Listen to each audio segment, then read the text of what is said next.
becomes less lovable when you remember that in the books he married his cousin. That's right, your childhood elephant hero was a cousin fucker. The point is, next Sunday, France holds the first round of its presidential election, and if you're thinking, well, why should I care about that? The truth is, it is way more important than you might realise. It's a very important election, what's going to happen in France. It's the future of Europe, basically. Overwhelmingly, France is the election that matters. Well, these French elections take place at the crossroad of European history. It's really defining Europe's fate. That's right. The fate of Europe rests in the hands of a country that looks at snails and says, I have got to get you in my mouth. But it is not an exaggeration to say that post-Brexit and with a wave of far-right populism sweeping Europe, the fate of the EU may hang on this election. Multiple candidates support a French Brexit, and the consequences of that would be steep. And frankly, it's not bragging, but if France is out of the EU, it's the end of the EU and the end of the Eurozone. So a lot of things will depend on the result of the French elections. It's true. This could be the most disastrous French exit in history, and that is acknowledging that a French exit normally refers to drinking an entire bottle of red wine and then leaving the party with the host's wife. So this is a critical election, or technically two critical elections. The election takes place in two rounds, one on April the 23rd, the next on May the 7th. The first round will see all the candidates compete for votes. In the second, assuming nobody got more than half the votes in the first round, the top two contenders will face off. What a ridiculous system!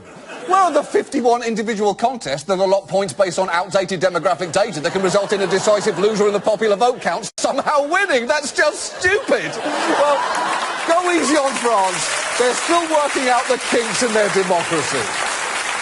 And this election comes at a time of great volatility. France has suffered a string of major terror attacks, their unemployment rate is hovering around 10%, and their current president, François Hollande, isn't even running for a pretty good reason. The latest opinion polls have come out. François Hollande is at an all-time low. I mean, he even got close to zero here, didn't he? Get ready for it. According to this poll, only 4% of French people are satisfied by François Hollande's presidency. 4%. 4%? To put that in perspective, apparently the very lowest album score in Metacritic's history is 15% for Kevin Federline's Playing With Fire.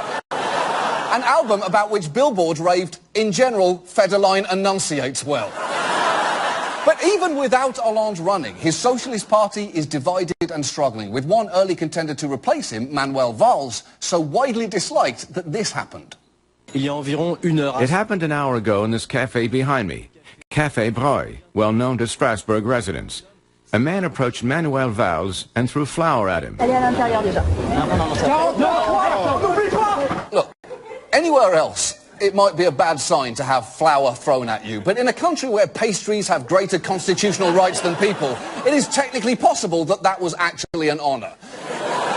So who is running for this important job? Well, there are actually 11 candidates at the moment, and we'll get to the main ones in a minute. But first, you're going to want to meet some of the outsiders. There is Jacques Cheminade, a conspiracy theorist who once said that the Queen of England was involved in international drug trafficking, and whose platform includes a plan to colonise Mars, which he explained magnificently.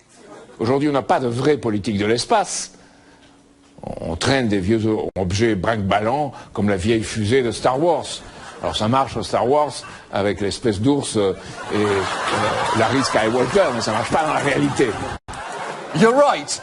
He just said Larry Skywalker and that weird bear, presumably meaning Chewbacca, and I really think that should have been those characters' names instead. Hi, I'm Han Solo, this is Larry, and this is our friend, that weird bear or whatever the fuck he is, I don't know. Then there is Jean Lassalle, who, as you can see, is almost offensively French. He once went on a 39-day hunger strike to protest a threat to jobs in his constituency, and his campaign ads are mesmerising. He rides on a train in moody black and white, works on his farm, dances around, and then mows a hillside shirtless.